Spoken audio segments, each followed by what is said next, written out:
Terry Sidford, welcome to the Human Capital Innovations podcast. Thanks for having me. Yeah, I'm super excited to have a chat with you. We're both in Utah, and I've interviewed a handful of people that are located in Utah, but most people I interview are from, really all over the U.S. or all over the world. So it's fun when I find someone, where we can relate in terms of the beauties around Utah in terms of nature and the mountains and the national parks and all that kind of stuff. It's a lot of fun. Yes, it is. It is. We're very lucky to live here. Yeah, just this morning I was dropping my my youngest daughter off at school, and just the sun was just coming over the top of the mountains, and just kind of had one of those wow moments, like, wow, how am I so lucky that I get to be in the middle of this and get to see this each and every day. I love that. I absolutely love that. Yeah, we really need to focus on things like that right now in the middle of everything, and look at the beauty that's just right outside our door when things get a little bit challenging. I just got back from California visiting family, so it was fun to come back home.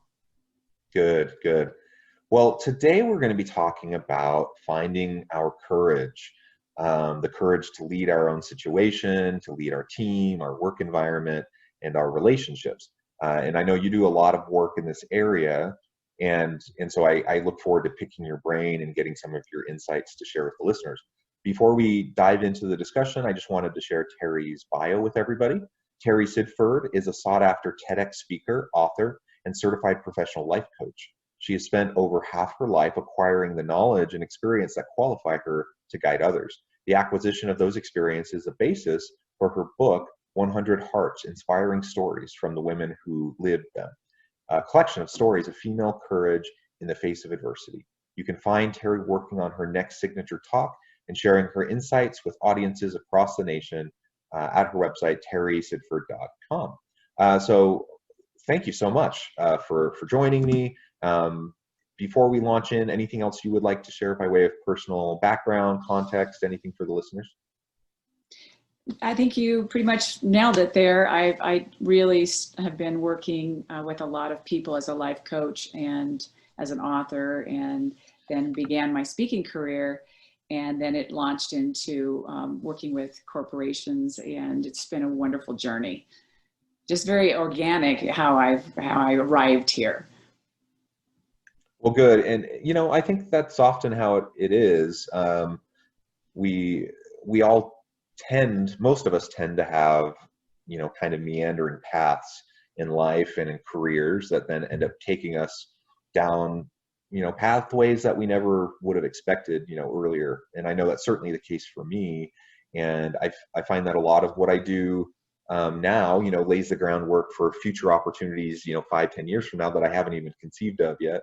And so it's fun to just go on the journey and see where life takes us. It is. And I think that's something we can even talk about with, what we're talking about today, that it takes leadership in your own life to go into the unknown and trust that unknown and be courageous in that. And that's where you will find new opportunities. That's where you will find a path that you never thought of. And so I'm hoping we can talk about that a little bit more today. Excellent. Yeah, let's absolutely do that. I thought maybe we could start off with a brief discussion about values and value alignment, value congruence. So we all have to make compromises each and every day. We're faced with all sorts of complex situations, and in my experience, not much in this world fits into black and white thinking. There's lots of shades of gray. There's lots of colors in the rainbow. Whatever metaphor you want to use. The reality is that things are messy, things are complex, and so we have to wrestle with and live within the tension of having our values and staying true to ourselves, but also responding to situations and understanding they're messy. And sometimes there's not a great outcome. There's not a great choice. Like we have a bunch of bad choices or maybe we have a bunch of good choices and we're just trying to figure out which one we should do. And it's hard stuff. So tell me, what do you think about how we can better align our values with the situations we find ourselves in, and how we can find courage to say no when things don't align with those values, to say yes when things do align, but maybe it's a little scary? What do you think?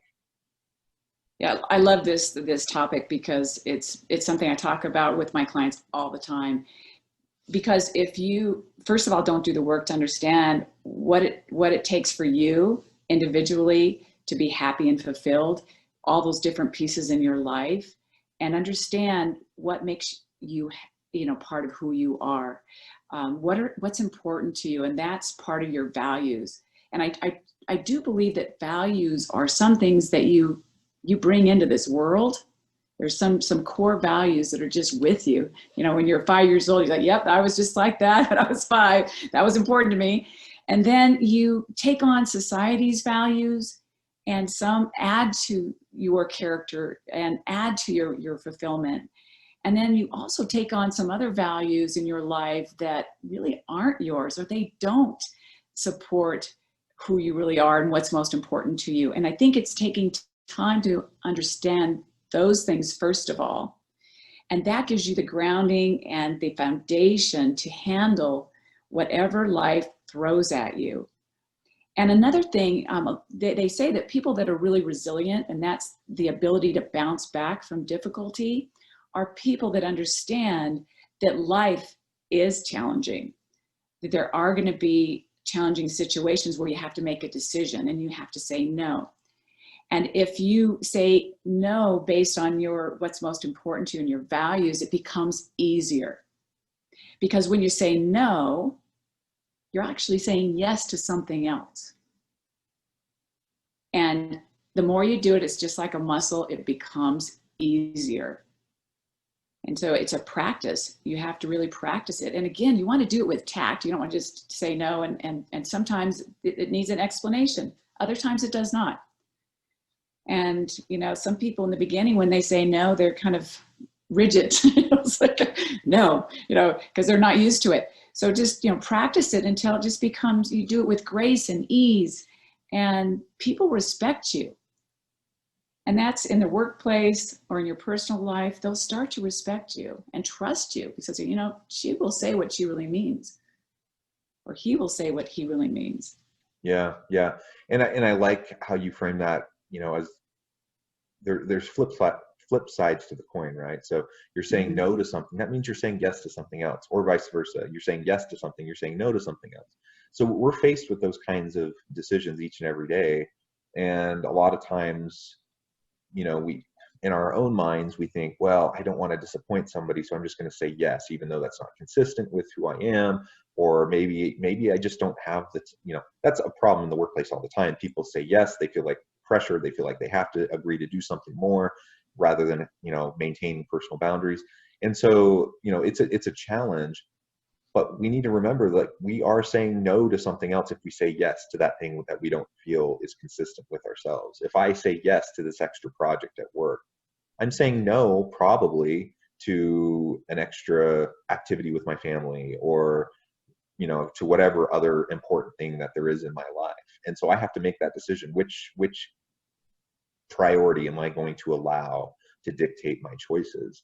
And of course, there's messiness. And so, you make choices and there are consequences. And, even though I think employers should respect employees and their boundaries and work-life balance issues and, all of that, that's another discussion that we could have. But, Yes. even though I feel like that's really important, the fact is, if I'm an employee, I don't control that. And so my boss could be a jerk and they could ask me to do something and I say no, and then they retaliate against me in some way.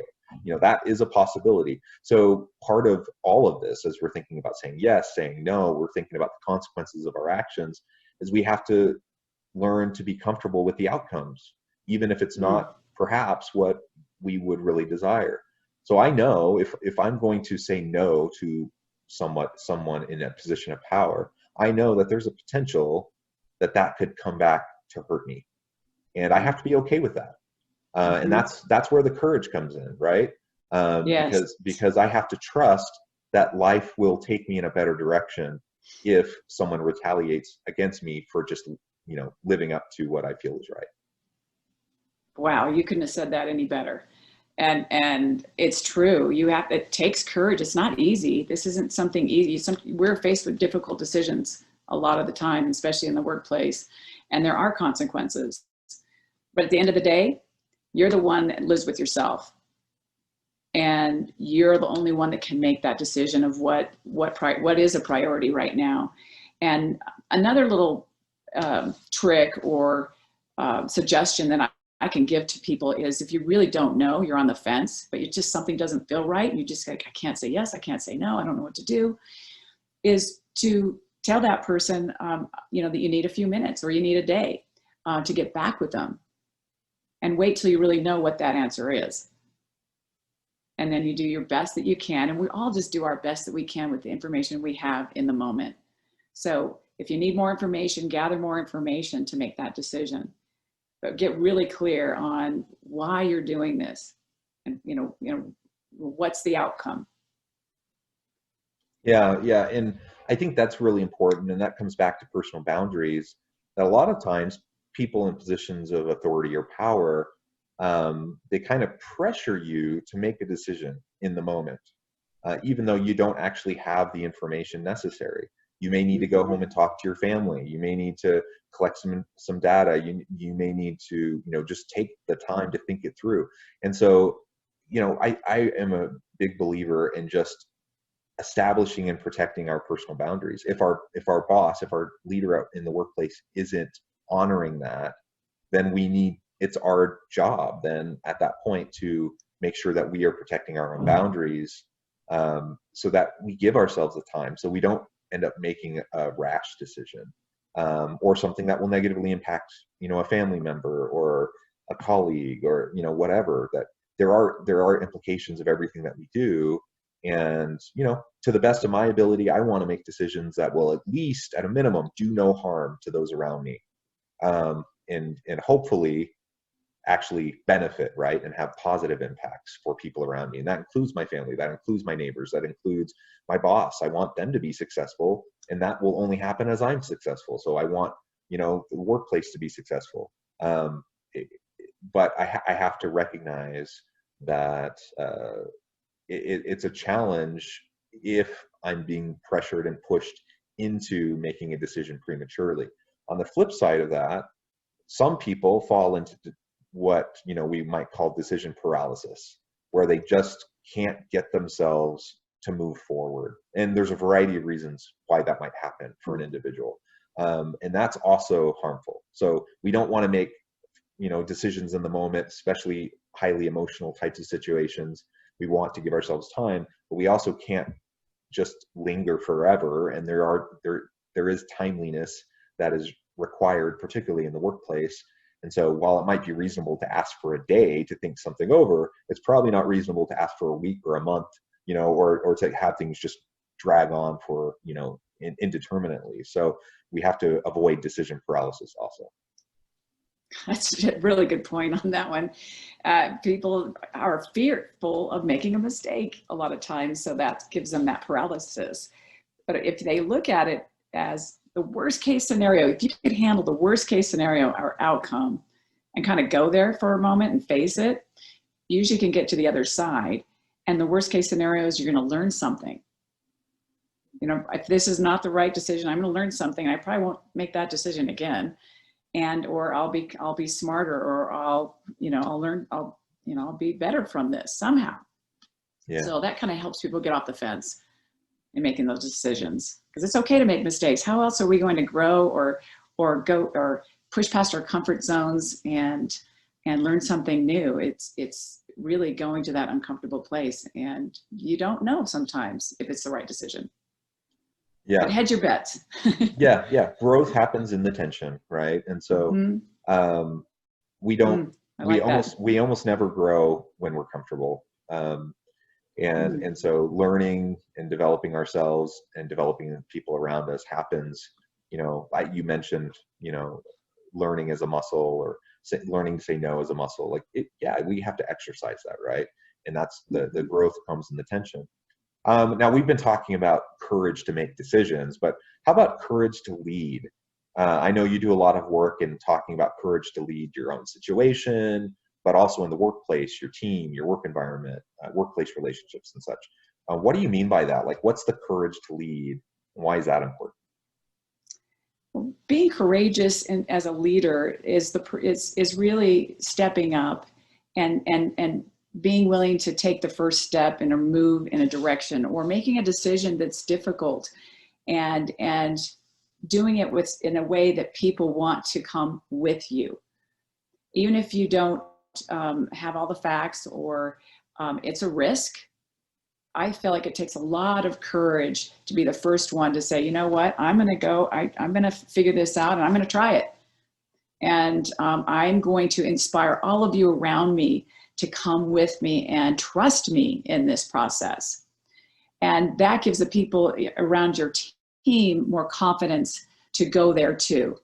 And again, like you said, what was your saying, that the uncomfortableness is the growth? What was your saying? But it was so great. But that is where you grow, and that's what leaders are. And it takes courage. It's facing the fear and the unknown and the difficult part of whatever they've decided they're going to do, and bringing other people with them and pushing past it and getting to the other side. And to me, that's really courageous. Yeah, yeah, and that is hard. I mean, even in leadership, and there's levels, right, of leadership. And right now, I'm talking about formal leadership roles. I think we all can be leaders, regardless of a title or role in an organization. But there are formal roles too, and from kind of the lowest level supervisor all the way up to the C-suite and the CEO. Mm-hmm. But the reality is that pretty much at every level, even the CEO is accountable to the board, right? So everyone has a boss. Everyone has accountability. There's potential fear at every level, and that requires courage at every level. So leadership does require courage.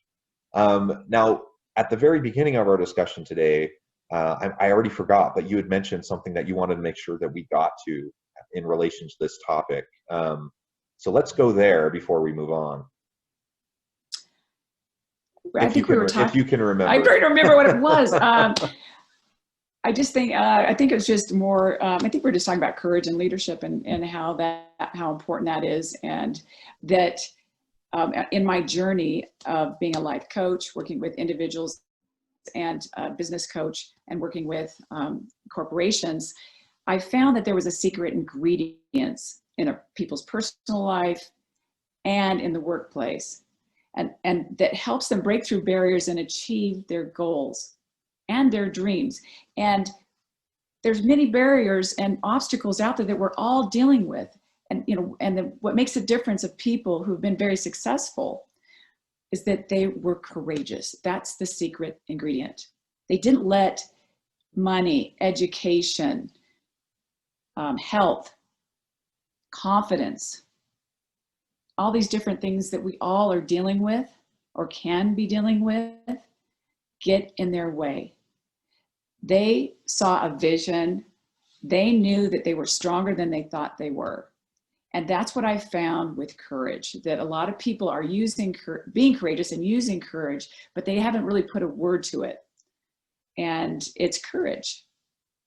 And it really is speaking one's truth and knowing that you can face the difficult things and keep going, and there's something on the other side of it. And it's persistence. It's not giving up. And it's knowing that there's something there if you do keep going, and believing in oneself. And that's personal life or in your workplace. And I think right now, maybe whoever's listening, you're probably thinking, you're right. I mean, think back into the things that you've overcome in your life and in work. Was that just luck? Or were you stronger than you thought you were? Maybe you were courageous. And now, knowing that, what can you do into the future? What haven't you done yet that might require courage? And that's how I help people understand how courageous they are, and that they really can handle more than they think. And the unknown's our friend. Look back and see how courageous you've been, and use that to catapult you forward into wonderful, great, amazing dreams and goals that you haven't even achieved yet? Yeah, I think, we all deal with struggles, trials. We all have our insecurities. Every single one of us, and even people who seem super confident on the outside, still have their inner demons and their insecurities that they're trying to deal with. So I think what you say is very, very important, that it does take courage, each and every day. It takes courage to get up. It takes in the morning. I think especially if someone has mental health challenges or depression or things like that. I mean, literally sometimes getting out of bed in the morning can be one of the biggest challenges that they're going to face, right? Yes, yes. And we go out, we tackle the day, we face relationships where people are imperfect, and even if we assume that everyone's doing the best they can, which I think is a good assumption to have, people make mistakes and they'll say hurtful things or do hurtful things, and so each and every day it's going to be hard, but that's totally to be expected. And as long as we recognize that it just is, that's the way it is, then we can learn what are our coping mechanisms going to be, and how can we establish healthy coping mechanisms? How can we establish healthy boundaries? How can we start to develop and build on our confidence in ourselves to be able to be resilient and to be able to respond to adversity in healthy ways? I can think, I suppose just like all of us, we have different points in our lives that were kind of inflection points where they became really impactful. And I'm sure I've had a bunch of them over the course of my life. But as you were talking, I had one come to mind. That was when I was a teenager, and I was on this really long bike ride. We were doing a 200-mile bike trip over the course of 2 days, Wow. That's a lot of riding your bike, right? It's a And lot. it's a lot, and it was hard.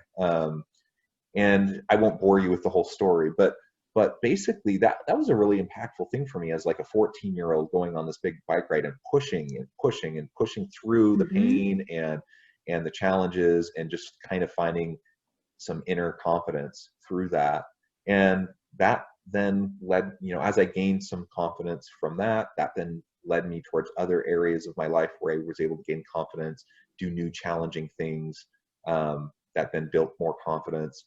And so sometimes we just have to step into the darkness a few steps, try something out, recognizing it's not always going to work, but we will learn from it, and the successes will build upon each other if we just continue to challenge and push ourselves. That's a great example. You had never done anything like that before. You didn't know what that was going to be like. And look what it gave you. It gave you, you're actually referring back to it now as a story that was impactful for you. And I'm sure making decisions that are, okay, can I handle this? And moving forward into something that's unknown. And I think that's what this is about. It does build, one on top of the other. And one of my steps in my workshop, the Courage to Lead, that I'm going to be releasing soon, is that you never disqualify yourself. Instead, say yes. You really don't know what you can do unless you try. And so my motto is that, say yes and then start to figure out how I'm going to do it. If it's something I really want to do it, I'll say yes, and many times have no idea how I'm going to get that done. Whether that's a TED Talk. I remember, someone said, you should do a TED Talk. I'm like, okay, that'd be great. It's going to take me a good year to probably get into a TED Talk somewhere. And first one I applied to said yes.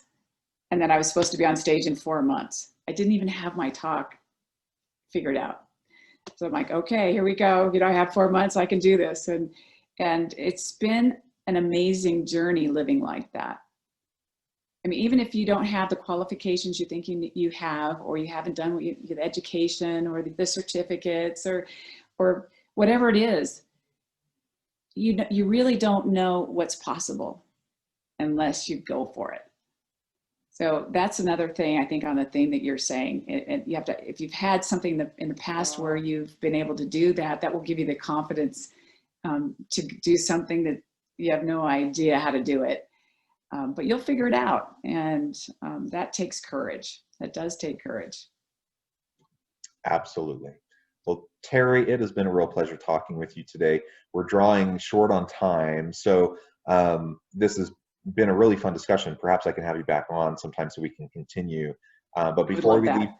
yeah, that would be wonderful. Before we leave today, though, I want to give you the last word, and I want to give you a chance to share with listeners how they can get connected with you, find out more about your upcoming webinar and other things that are coming down the pipeline.